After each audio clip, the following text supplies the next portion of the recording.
Now, fellow Kenyans, allow me do this video in English because there are some of the things that I would like us to explain. And one thing I know is that this video is going to be watched by different people. I know those others are normally watching with the different people, but also this one is all about investment, and I think I will be comfortable explaining it very well in English. Now, let me start by asking this question: that this narrative of investments that the president or the Kenyan government is going to look for investors outside the country or abroad, like in Asia and all those parts of the those parts of the continent. Why is it that in Kenya, William Samoei Ruto right now is in China? He went to look for investors in China and ask for loans and all that. My question has been this: I think in Kenya, we have got people who are educated, who have got knowledge, who have knowledge on how to invest. And of course, if it's all about money, we can get money in our counties and all that. Why can't our country depend on itself? Why can't we use our people to invest in what we want? Like, for instance, I've heard that is going to look for, I don't know, investors on chicken breed and all that. I don't know, something like that. So my question is this: why can't our country just decide to invest on its own? Why must we depend? Why must we go and bring people outside to come and invest in Kenya, yet we Kenyans can also invest? Now, before I get into our discussion, I would like to give you a chance at the comment section. If it's the first time that we're meeting, please don't forget to take a minute, click the subscribe button. You can also like, share, drop me a comment in the comment section. Tell me what you think and where you're watching this video from. And also, I would like to appreciate those who have been giving me your support, because without your support, this channel cannot grow and it cannot be where it is as now. Now, going back to our discussion, there is this guy by the name of Dohan Chow, that is the president of Vietnam Gas and Energy Service, was in Kenya something like 1 week ago. And after their meeting in Kenya, after his meeting in Kenya, there is something that he was trying to explain about on how Kenya invests and all that.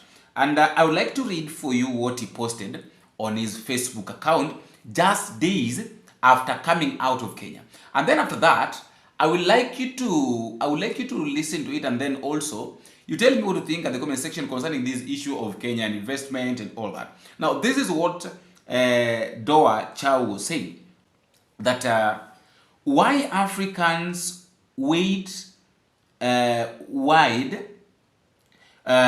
Africans wait while Asians build. Like, we Africans, we wait while Asians build. And then more specifically, he was focusing on Kenya. And then he went and said that let us look at Kenya. Now, this is what he was saying about Kenyan government and the president and all that.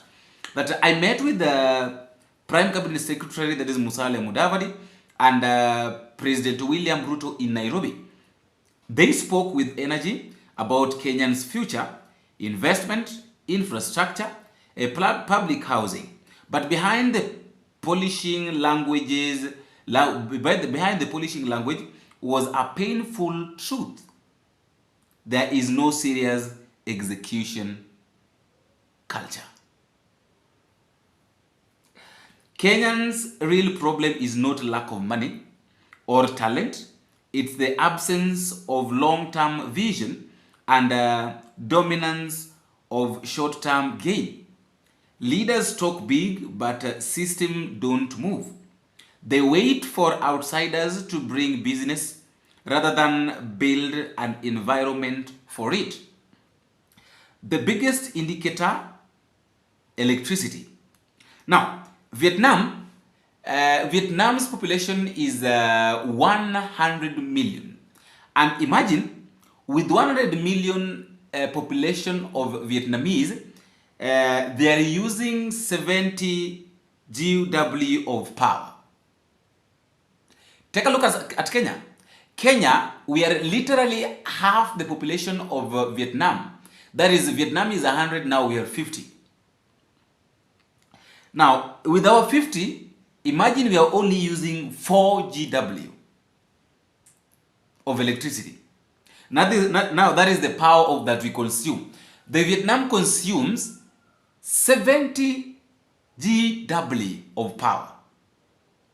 And then we Kenyans only, imagine our population, because one thing I know, or one thing I was expecting, is that if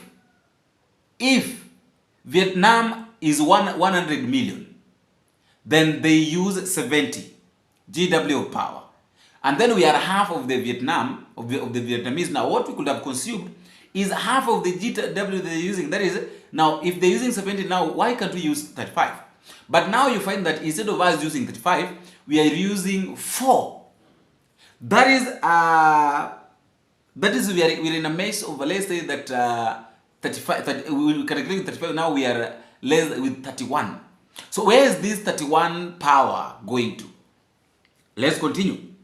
This is not a side issue. It's the foundation of economic development. No investor will build a factory where the light flickers every day. Vietnam knew this, and it built power generation before free trade zone, and now it's a global export hub. In Kenya, basic energy supply is unstable, and yet the government built a fancy expressway from Nairobi to Mombasa, without an export industry to support it. Meanwhile, millions live in slums and huts with no access to reliable utilities. Tourism is another missed opportunity. Safari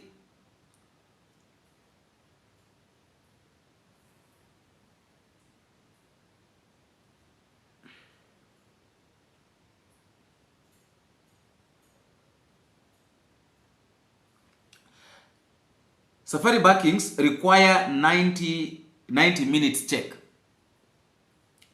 Now that is now we're talking about the investors, now the tourists. It's like now this guy was touching in every corner. Now he's on the tourists and he's saying that safaris breakings requires 90 minutes check in a park gate, even with reservation. So even after the reservation, we still 90 minutes. That is 1 hour 30 minutes for the checkups. After 9 p.m., everyone closes. There is, and I remember there was a time that I think Babu Wino, Jalango, they were on Citizen on TV, and they was talking about this.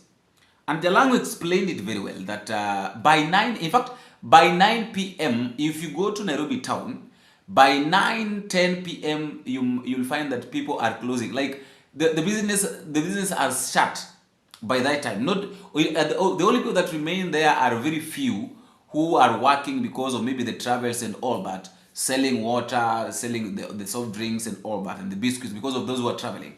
But the main businesses are normally closed by I think by 8, all the businesses are normally closed. He goes ahead and explains that there is nothing for visitors to experience or spend on beyond a Maasai market that essentially a sovereign standard. President Ruto wants to build public housing, but investors are scared off by corruption and legal instability. There is no credible incentives, no serious risk guarantees. In short, no real initiative to make it happen. Comparing this to Vietnam or Singapore, leaders are up by 5 a.m. working on execution, not speeches. Now, one thing I love with this guy is that he was touching on all this. Now he's on the way leaders operate, both in Kenya and Vietnam. And remember, this time that William Ruto was trying to compare Kenya and Singapore. He was saying that I don't know, we are running the Singapore way. Now, in Singapore and Vietnam, by 5 a.m. the leaders are awake. and they are ready for the execution, not speeches. Now in Kenya, our leaders wake up at around 9, 10. Now when they go to parliament, they only talk about things that matter to them. They don't talk about things that matter to Kenyans. Now this guy, Doan, is saying that comparing this to Vietnam or Singapore, leaders are up by 5 a.m. working on execution, not speeches. Power supply, constant. And then policies are consistent and data driven. Incentives align with the performance. Africa doesn't lack potential. Now, he says that Africa doesn't lack potential. It lacks a mindset shift. Leaders must stop performing for the next donor, visit, or summit. It must build a system that attracts lots and global investment. Reward builders and guarantee follow through. The global window is closing. Asia is not waiting. If Kenyans and much of African wants a real economic future, they must turn off the microphone and turn on the power. That is Do Chow. That is the president of Vietnam Gas and Energy Service. He visited Kenya. He saw what happened, and now he talked about. He has talked. In fact, he has covered everything about Kenya. What Kenya is doing, what leaders are doing, what leaders needs to do, what leaders don't need to do. And remember, I asked this question. There that what is it that Kenyans were not doing that other leaders are doing or other countries are doing? Why can't we also adapt what they're doing so that at least, because what I believe is that Kenyans are learned. Like we have people, we have investors, we have people who can invest. Now the only problem we have is the mindset. I think he has talked about it. The mindset. Our mindset is different from those other parts of the country or from all those other people, from the Vietnamese, from the Singapore and all that, US, even that China that William Ruto is in right now. The mindset is different. Now, what we need to do is let us find ways of changing our mindset on how things operate. After doing that, I think things will work, things will align the way we want. After all, guys, that is just my thought, and that is all I have for today. Let me know what you think in the comment section, and until we meet again, I have been your host, Boniface. Bingo.